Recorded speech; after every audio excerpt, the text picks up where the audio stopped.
আরে দাঁড়াও দাঁড়াও, যাচ্ছ কোথায়? কি বিকেল হয়ে গেছে, কিছু টেস্টি খাবার খেতে ইচ্ছা করছে? তাহলে চট জলদি বাড়িতেই বানিয়ে দাও খুব সহজ উপকরণ দিয়ে ইয়াম্মি টেস্টি পাপড়ি চাট, একদম কলকাতা স্টাইলে।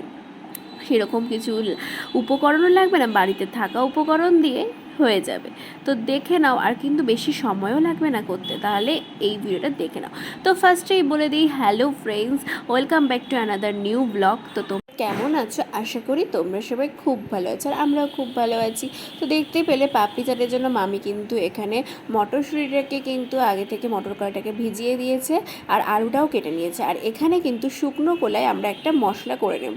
তার জন্য দিয়ে দিতে হবে গোটা জিরে, শুকনো লঙ্কা, এলাচ, লবঙ্গ দিয়ে ভালো করে কিন্তু ভেজে নিতে হবে। এই মশলাটাই কিন্তু মেন উপকরণ পাপড়ি চাটের জন্য। আর এই পাপড়ি চাটের পুরো ভিডিওটা দেখতে গেলে কিন্তু তোমাদেরকে স্কিপ না করে কিন্তু পুরো ভিডিওটা দেখতে হবে। আর যারা আমার চ্যানেল নতুন আছো তারা কিন্তু চ্যানেলটিকে সাবস্ক্রাইব করতে একদম ভুলো না। তো দেখো, এবার মশলাটা কিন্তু ভাজা হয়ে গেছে। এরপর ঠান্ডা করে কিন্তু আমরা কিন্তু এটাকে বেটে নিলাম। তোমরা চাইলে মিক্সিতেও কিন্তু বেটে নিতে পারো। এরপর কড়াইয়ের মধ্যে তেল গরম হতে দিতে হবে। তারপর দিয়ে দিতে হবে তেঁতুলের জল। তেঁতুলটাকে আগে থেকেই তোমরা কিন্তু ভিজিয়ে রেখে দেবে। এবার তেঁতুলের জলটা দিয়ে তার মধ্যে দিয়ে দিতে হবে পরিমাণ মতো লবণ, পরিমাণ মতো হলুদ, আর দিয়ে দিতে হবে পরিমাণ মতো লঙ্কার গুঁড়ো। এরপর যেই ভাজা মশলাটা আমরা রেখেছিলাম সেই ভাজা মশলাটাও কিন্তু এখানে আমরা দেব। এরপর লবণ, হলুদ আর লঙ্কার গুঁড়ো দিয়ে কিন্তু আমরা ভালো করে কিন্তু মিশিয়ে নিলাম। এরপর দিয়ে দিলাম 1 কাপ চিনি। তোমরা চিনির পরিমাণ বুঝে দিবে। এরপর এই যে বললাম ভাজা মশলাটা দিব। এবার ভাজা মশলাটাও কিন্তু লাস্টের দিকে দিয়ে নেড়ে চেড়ে কিন্তু দেখো একদম কিন্তু চাটনি হয়ে গেছে, মিষ্টি চাটনি তেঁতুলে তৈরি হয়ে গেছে, দেখেই বুঝতে পারছো। এরপরে দেখো চাটনিটা হয়ে গেলে কিন্তু একটা বাটির মধ্যে ঢেলে নিতে হবে। এরপর আমাদেরকে পাপড়ি বানানোর জন্য কিন্তু এখানে নিয়ে নিতে হবে কলের ময়দা, আর নিয়ে নিতে হবে সুজি। তো তোমরা পরিমাণটা দেখতেই পেলে, 1 বাটি কলের ময়দার মধ্যে কিন্তু হাফ বাটিরও অনেক কম কিন্তু সুজি দেওয়া হয়েছে। আর এরপর কিন্তু সাদা তেল দিয়ে কিন্তু ভালো করে কিন্তু ময়ম করতে হবে, যাতে পাপড়িগুলো কিন্তু ক্রিস্পি হয়। এই যে দেখো মামি যে মুঠো করছে, দেখতে পাচ্ছ কি সুন্দর বোঝা যাচ্ছে যে ময়মটা হয়েছে। এরপর কিন্তু ভালো করে কিন্তু ময়ম করে নিয়ে কিন্তু এরপর জল দিয়ে কিন্তু ময়দাটাকে কিন্তু মেখে নিতে হবে। তো দেখো ময়দাটা মাখাতো হয়ে গেছে। এবার সাদা তেল একটুখানি ময়দাটার মধ্যে মাখিয়ে আমরা ময়দাটাকে কিছুক্ষণ রেস্টের জন্য রেখে দেব। তাহলে কি হয়, পাপড়িগুলো আরও ক্রিস্পি হয় আর খেতেও খুব ভালো লাগে। এবারে আমরা ছোটো ছোটো লেচি কেটে কিন্তু বেলে নিব। আর বেলার সময় যাতে এটা না ফুলে যায় লুচির মতো, সেই জন্য কিন্তু চাকু দিয়ে কেটে নিয়েছি। সেটা তোমাদেরকে সাথে শেয়ার করা হয়নি, তো সেটা কিন্তু তোমরা অবশ্যই মাথাতে রেখো। সেই জন্য কিন্তু চাকু দিয়ে একটুখানি কেটে নেবে বেলার পর। তো এরপর দেখো ভালো করে কিন্তু পাপড়িগুলোকে কিন্তু ভেজে নেওয়া হয়েছে তেলের মধ্যে, দেখতেই পাচ্ছ লাল লাল করে ভেজে নেওয়া হয়েছে। এরপরে কিন্তু পাপড়িগুলোকে তুলে নেব।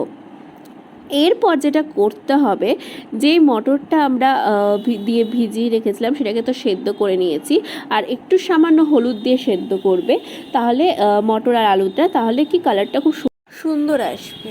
মটরটা কিন্তু ভালো করে সেদ্ধ করে নিতে হবে। এরপর দেখো এর মধ্যে কিন্তু ভেজে রাখা নারকেল কুচি, তারপরে দিয়ে দিয়েছি এখানে পরিমাণ মতো লবণ, আর যে ভাজা মশলাটা, সেই ভাজা মশলাটা দিয়ে কিন্তু ভালো করে কিন্তু মিক্সড করে নিতে হবে। এরপর যে তেঁতুলের যে মিষ্টি চাটনিটা করে রাখা হয়েছিল, সেই মিষ্টি চাটনিটাকে কিন্তু এর মধ্যে একটু একটু করে দিয়ে ভালো করে কিন্তু মাখিয়ে নিতে হবে।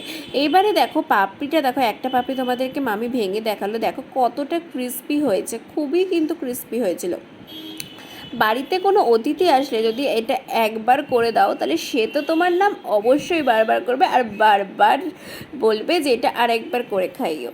তো এরপর দেখো পাপড়িগুলোকে প্লেটের মধ্যে নিয়ে নেবে। এরপর নিয়ে নিতে হবে আলু আর মটরের যে মিক্সড করে রাখা হয়েছিল সব কিছু দিয়ে, সেইটা নিয়ে নিতে হবে। এরপর দিয়ে দিতে হবে উপর থেকে শসা কুচি। তারপরে দিয়ে দিতে হবে কিছুটা কাঁচা ভাজা চীনাবাদামটাকে শুকনো কলাই ভেজে নিয়ে চোখাটাকে ছুলে নিতে হবে সেই ভাজা বাদাম। এরপর দিয়ে দিতে হবে কুচনো নারকেল, মানে ঝিরিঝিরি করে গ্রেট করে নেবে একদম, বা নারকেলটাকে কুড়িয়ে নেবে, সেই নারকেলটা দিয়ে দেবে। এরপর কিন্তু দিয়ে দিতে হবে এখানে মিষ্টি চাটনিটা, যেই মিষ্টি চাটনিটা তেঁতুল দিয়ে আমরা বানিয়েছিলাম সেই মিষ্টি চাটনিটা। এরপর সামান্য পরিমাণে ভাজা মশলাটা উপর থেকে ছড়িয়ে দেবে। এরপর কিন্তু ঝুরি ভাজা দিয়ে দিতে হবে, এরকমভাবে সুন্দর করে ঝুরি ভাজা দিয়ে দিতে হবে। এরপর দিয়ে দিতে হবে টক দই। টক দই দিয়ে কিন্তু আবারও উপর থেকে যে ভাজা মশলাটা ওটাকে কিন্তু ছড়িয়ে দিতে হবে। তাহলে একদম রেডি ইয়াম্মি টেস্টি দোকানের মতো পাপড়ি চাট। তো কি দেখে মনে হচ্ছে তো দোকানের থেকেও সুন্দর হয়েছে না দেখতে?